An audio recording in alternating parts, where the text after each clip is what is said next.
Hello, everyone. This is Joe Teacher. uh, this is Children's Literature Video Lecture 1, which will be a course introduction. I hope that you are all well and safe, um, and that you are enjoying your online courses as we go through these. I'll be kind of figuring out how to do this as we go along. This is the first time I've ever done something like this, so I'm kind of learning the systems and trying to figure out how to do stuff. So I hope that the experience is good for all of us, and the important thing, I guess, is that we stay safe and healthy.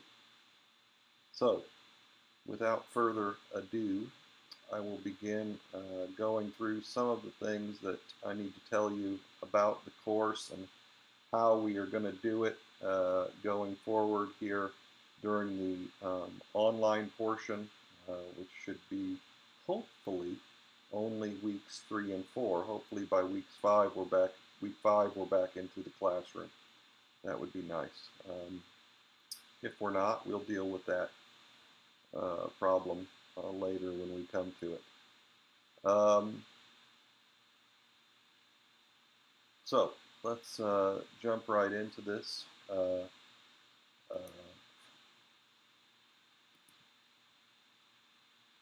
First of all, I'd like to apologize a little bit for the quality here. I've really tried to make this as good as I can, but um, frankly, my computer is not really up to the task of running the OBS screen capture and record system, plus Prezi, plus browser and everything else. So if you hear sound in the background, it is my computer trying to catch on fire as it tries to cut fans under it and everything else. So please bear with me. I know the quality of the video recording probably isn't as good as it could be, but we're working with what we've got here. So, as you probably know, if you've already found this, we do have an LMS system on the Donghai University website. All of the course information, video lectures, class presentations, documents, and assignments can be found in the LMS system in the school website. And I just want to look at this for a minute. When you click, first of all, let's talk about how you find it.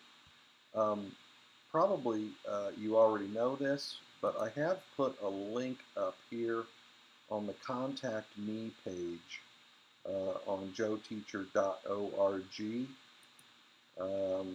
And there's a link here for the LMS system. If you click on this, it will take you to the login page for the LMS system. So that is on my website, joeteacher.org. I'm going to talk about my website in a minute. Well, actually, while I'm here, I might as well just go ahead and look at it. Here is the link here, Children's Lit for your class. All of the information that is on the LMS system is also on the website. So I will be putting these videos up onto my website using YouTube.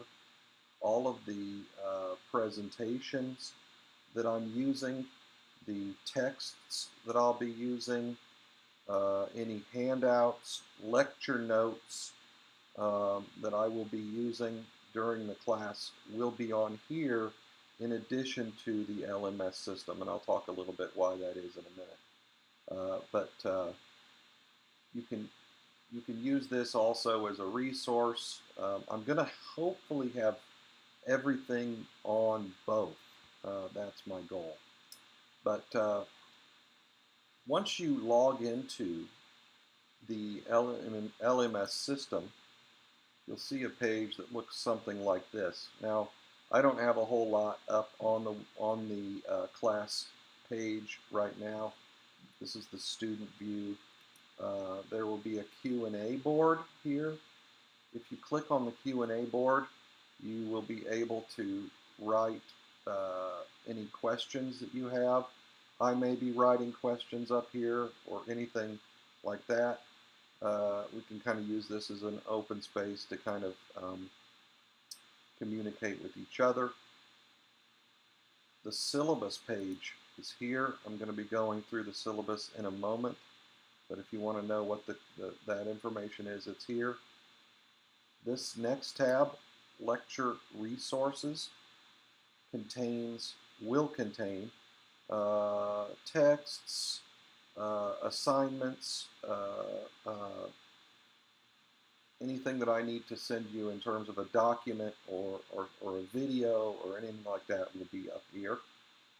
In addition, all of the contents for the course are organized week by week in the area lecture contents. So you can see right now there's not much up there because I haven't posted this stuff because obviously I'm still making it. The other thing that you need to know about is this people section. And on here you can connect to, send emails to, communicate with different people in the class and send messages. And this is also where the group page is found. And I'll be talking about this in a minute. The class has been divided into 17 groups. I think almost all of them have 4 students. Group 15, 16, and 17 have 3 students each. And we'll be using this for various projects throughout the class.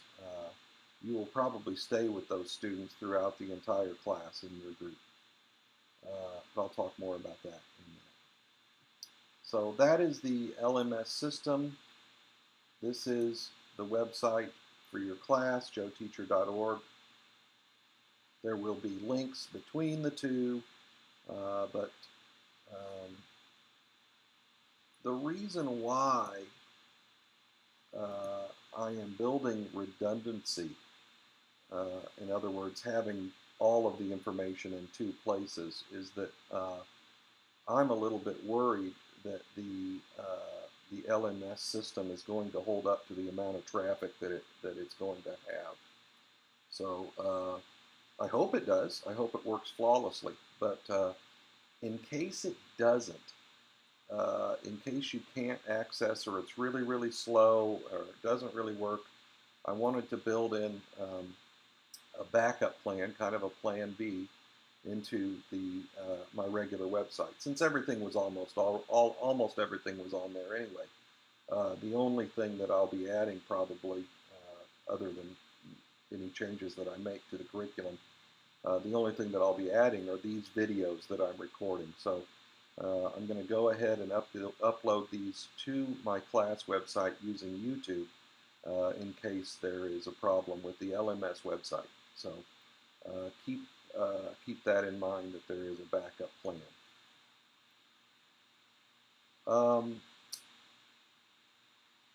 That said, however, it says here at the bottom, it is important for you to log into and watch the videos on the LMS system if possible, as the school will see who did what and who didn't, and this could cause problems later if nobody uses the LMS system. So we need to use it if we can.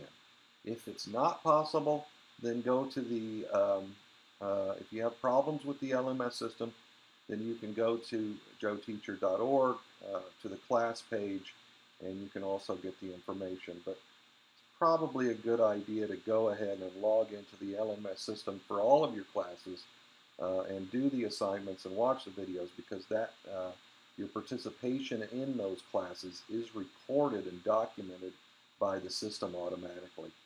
So unless, that should always be your first option if possible. Okay, so moving along now,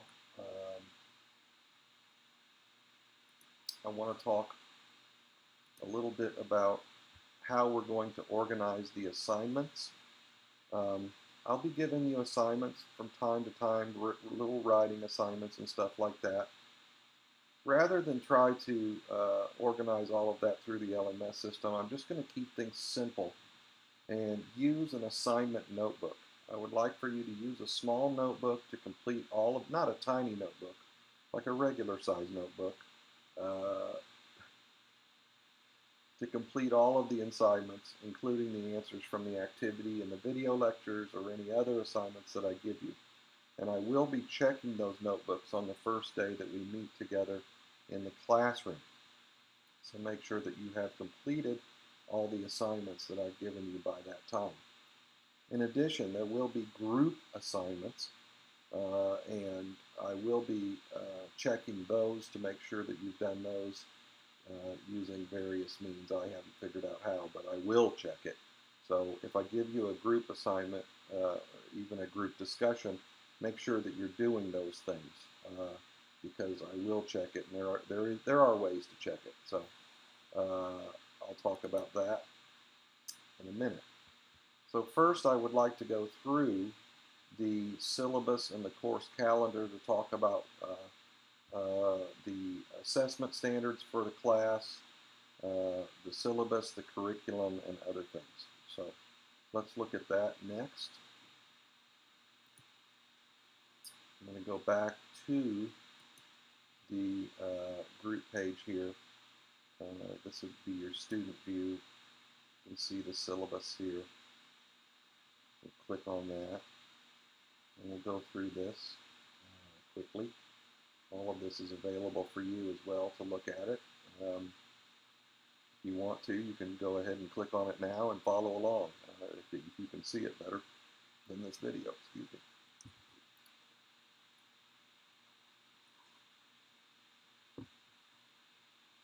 Have a little drink of tea here.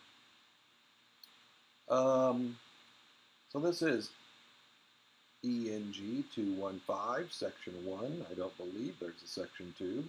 There might be. Nobody tells me anything. You can use this email here, cyanocitta@gmail.com, or you can use joeteacher.donga.com. No, joeteacher.donga@gmail.com. Either one will work. I check both all the time. You can see here over on the left, on the right side, we've got different grade things. It's pretty simple. 20% for participation, 20% for homework, 20% for midterm, 20% for final, and 20% for attendance. So keep it pretty simple. Attendance is pretty important for this class. In a class this size, I think I'm allowed to give, 32 A's. So I think that attendance is going to be pretty important. If you want an A in this class, you should probably have perfect attendance. By the way, your attendance for these classes during the online period will be, your attendance will be recorded as you log into each class's website. So you need to do that. You need to make sure that you don't wait. You don't say, oh, I'm just going to do this on the last day. You need to be logging in during each class period because it does record when you log in. It records how long you logged in. It records what you did while you were logged in. Did you watch the entire video? So you need to make sure that you're doing those things because the system is pretty good at seeing who does what. So make sure you fulfill those things because once it's not like you can come to me later and say, oh, I'm sorry, I was absent. I went to a doctor or whatever. I don't know if there's any way for me to adjust your attendance once this thing is done. So make sure that you're doing what you need to do during the time period that you need to do it. So the information here, the course fulfills a language requirement in the undergraduate English language and literature program. Course is a survey of the history, sociological import, and various forms of children's literature within the larger canon of English literature. We will look at the underlying tension between something else. I don't know what that said. I guess I wrote too much. The texts will be distributed in class. There's a website here. There's a little bit of a calendar. This doesn't really show that much detail because I didn't put anything in here. And there are some other learning outcomes and stuff like that. So you don't need to look at all that. It's easier to see kind of the plan of the course by looking at the website here. We're going to talk a little bit about what is children's literature. I'm going to do that today. Then the second part of the course introduction is the history of children's literature. That will be in the next video lecture. And then we're kind of going to move through through these texts organized according to child development. So in other words, we're going to start with what little babies might read, what kind of interaction they might have with literature. And so those are, there are nursery rhymes are kind of the classic literature for infants. Then we move into picture books, which are books that are mainly meant to be read to children. Curious George, The Velveteen Rabbit, Winnie the Pooh. We're going to look at some other books from this this period. Then we're going to talk about folk and fairy tales.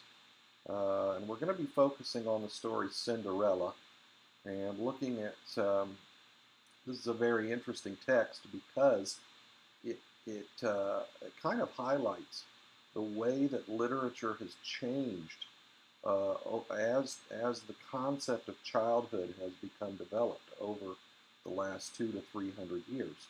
I'm going to talk a little bit about this today. And childhood and child development, kind of and child education, child literacy, children's literature, of course, like everything else, is changing all the time, and it's changed a lot.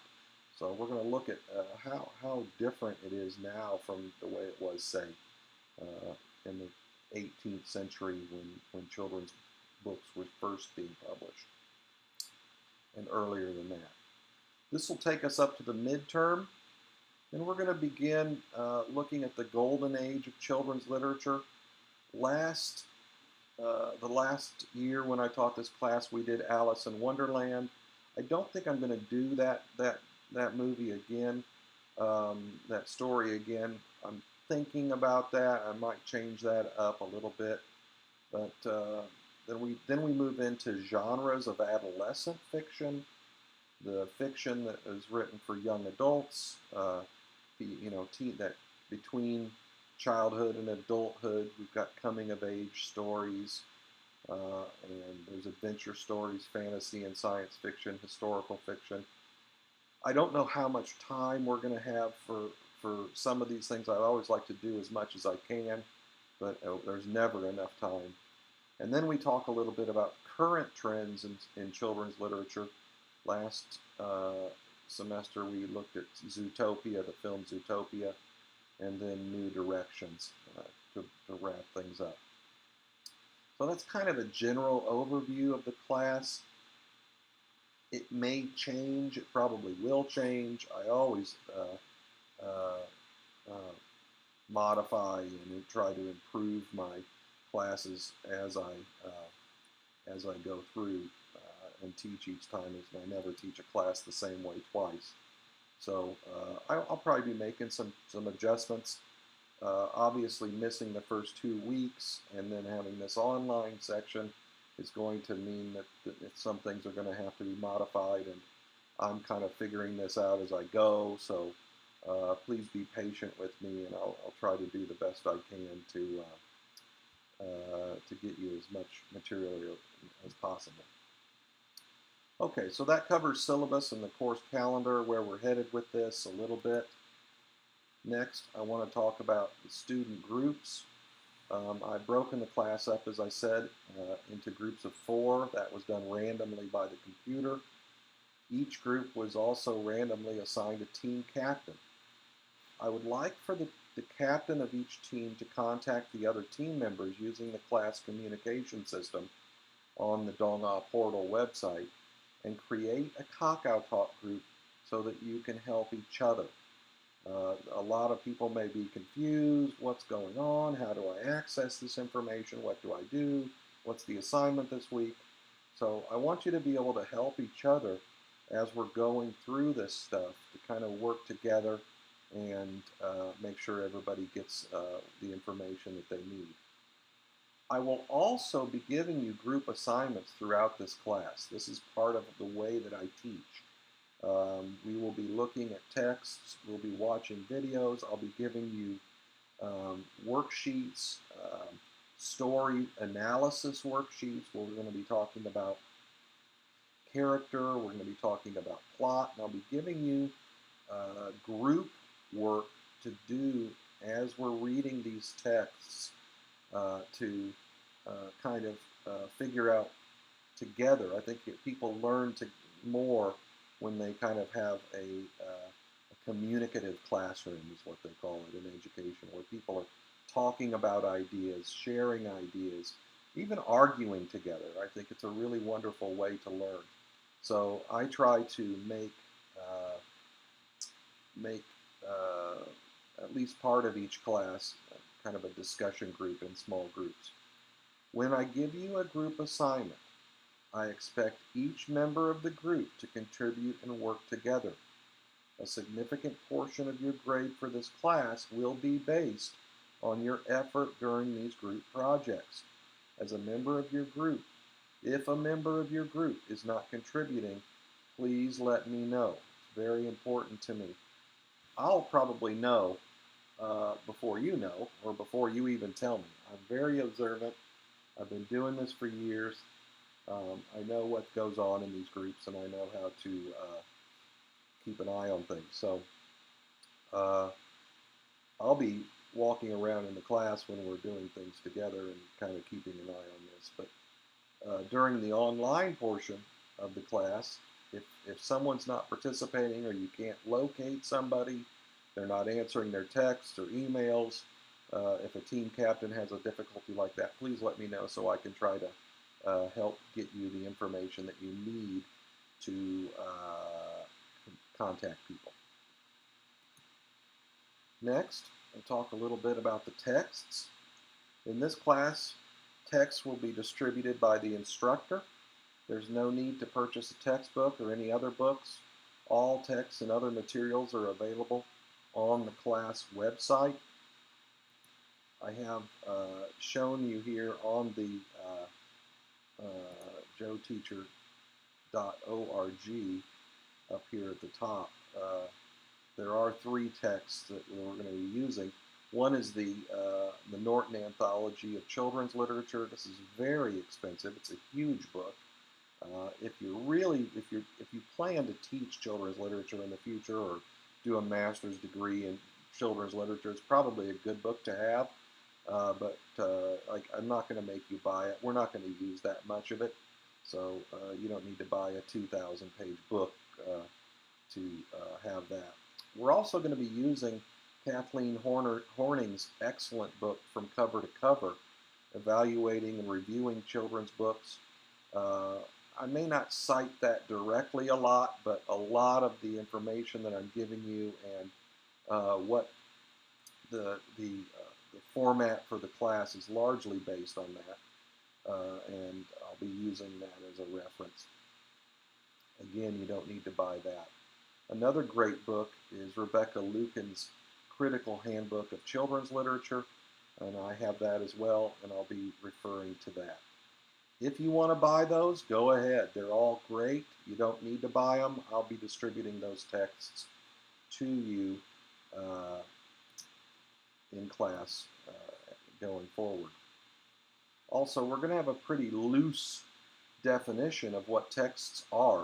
As you saw when we looked at the class website, we are going to be studying film quite a bit too. So sometimes we'll be reading a story and then watching the film version. So comparing the two. So, and I think that that's really a valuable experience. And I don't see much difference between the the experience of reading and the experience of watching a movie for a child, anyway.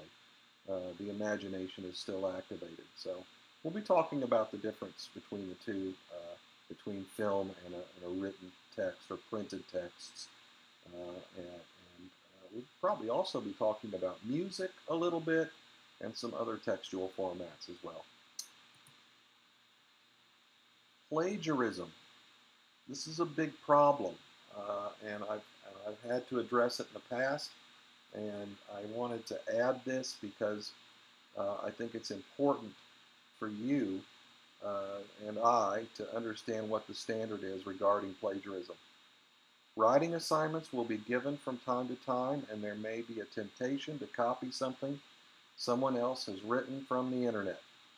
If you do this and I catch you, I will give you an F for the class. And I'm pretty good at catching people. And I caught 2 people in the last time I taught this class, and they got in big trouble. So do not do it. I am more interested in your ideas. Even if your writing isn't good and your ideas aren't perfect, it's better for me than if you do something unethical like copy from somebody else. So just to be clear, the penalty for doing that is going to be severe. Don't do it. Okay, moving on now. Let's talk about this concept of children's literature. What is it?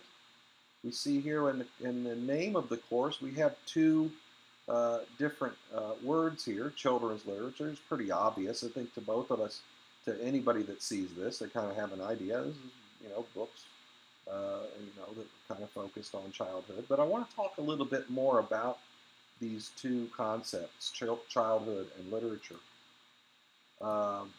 You can call me Joe Teacher. First, children.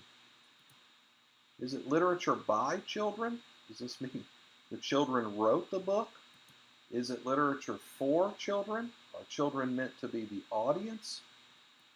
Is it literature about children?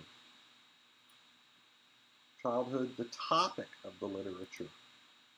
Children's literature is most often understood to be literature for children, but it's very often about children as well, and sometimes even written by children. We're going to see probably at least one example of that. But usually, children's literature is written for children by adults. And that's kind of important because when adults write something for children, we think there's probably some reason why they're writing it or some goal behind it. So we need to think about what are the possible goals that someone might have for writing something for children. We'll talk about that in a moment. Next, the concept of literature. What is literature? How is this different from other forms of art? Traditionally, literature has been defined as written works of artistic value. Written works of artistic value. This can be poetry, prose, drama. These are the 3 classic divisions going back in the West all the way back to Aristotle. He was the first person to divide written artistic works into those 3 categories. However, non-written oral forms would also be included in survey courses like this one. So what does that mean? Oral forms. These are stories that may not be written down or may not have been written down originally, but stories that are passed from mother to child, and then when that child grows up and has babies, she'll tell her children. And for most of human history, writing systems have not existed. Think about the Korean language, Hangul, has been around what now, for 350 years or so. So it's relatively recent that not only writing systems, but even more recent is the rise of common literacy that everybody can read. You know, even 100 years ago or 150 years ago, not everybody could read. Even, you know, there may even be people that you know that have very little reading skills. People, my grandfather was functionally illiterate. So that's pretty amazing to think that people even that in our that are still alive probably grew up in a time when writing wasn't reading wasn't an important part, something that children were educated to do. To make this class more fun, I would like to define the concept of literature very, very broadly. Literature can be any text which uses words, sounds, or images to communicate information in a way that has artistic or intellectual value. And this is very important for children, children's literature especially, because before children are able to read, often pictures, music, sounds, voices, these things communicate much more to a small child than language does, spoken language, and certainly written language. You know, most children don't learn to read until they're 5, 6, 7 years old, and advanced literacy coming even much later. So we need to think about how pictures and sounds and colors and all of the other different ways that we can communicate language and information, how those things affect children and their understanding of the world and relationships. So what makes children's literature special and different from adult literature? If we want to make this a special classification, a special grouping, what is it about children's literature that makes it different or unique? And I think there are some very interesting answers to that question. So we'll talk about that a little bit before we go on.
So the invention of childhood.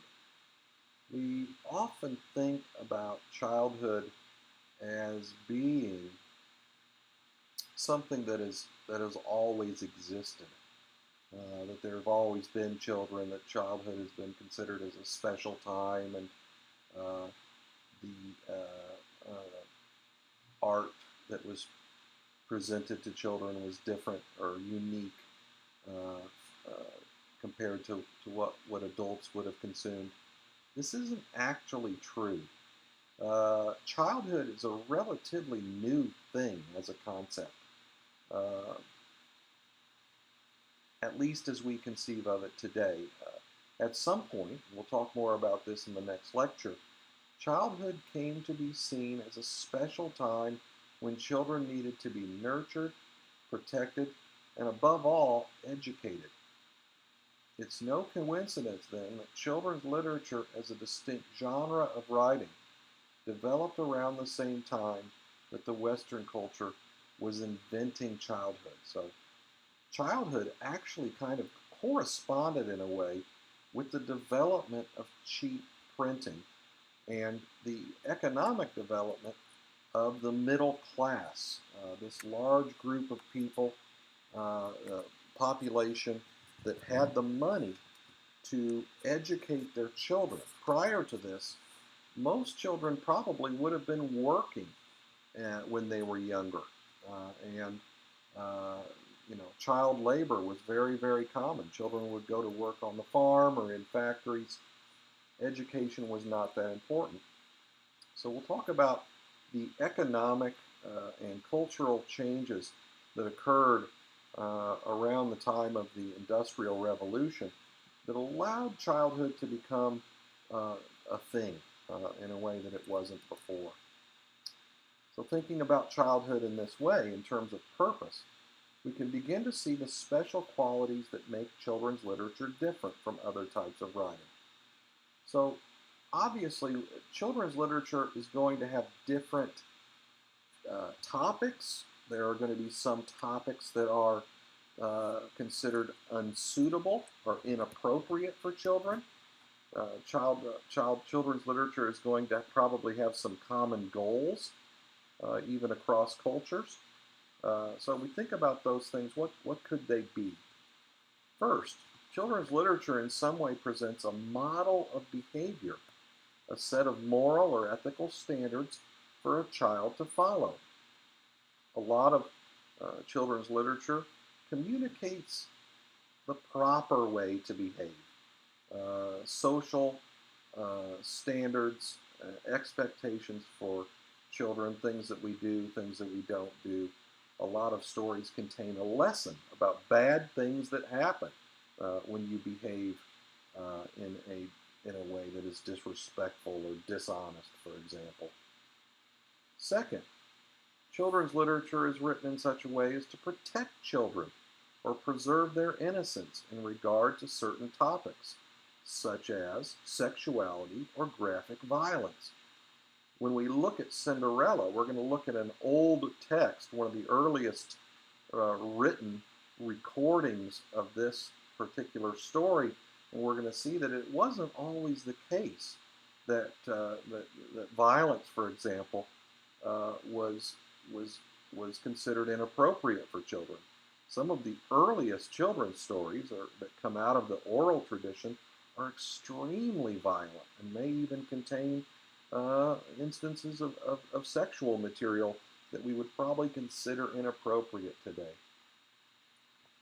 In many cultures where religion is a major part of social life, children's literature is a means of conveying the concepts and stories of the dominant faith.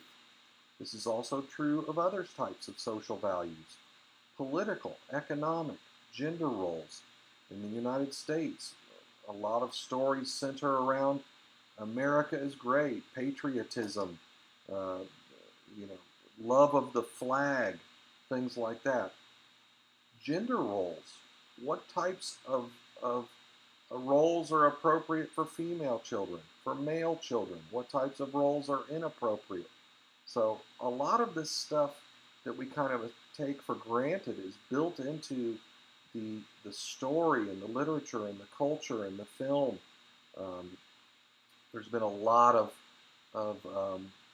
for example, there's been a lot of analysis of the Disney films. It seems like in many Disney films, especially the early Disney films, there's a weak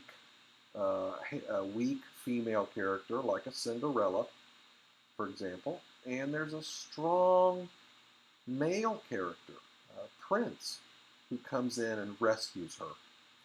So we're going to be looking at how those messages are portrayed in children's literature and how they've changed over the course of history.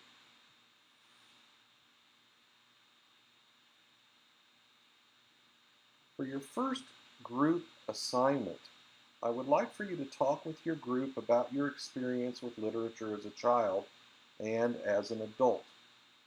So this is a group discussion topic I would like for you to do with your group this week. Did your parents read to you when you were a child? If so, what stories did they read to you? What did you read? What was read to you when you were a small child? When and where did they read to you? For example, did they read to you in the afternoon? Or did they after school? Or did they read to you on the weekend? Who read to you? And when did they read to you? Where were you when you were read to?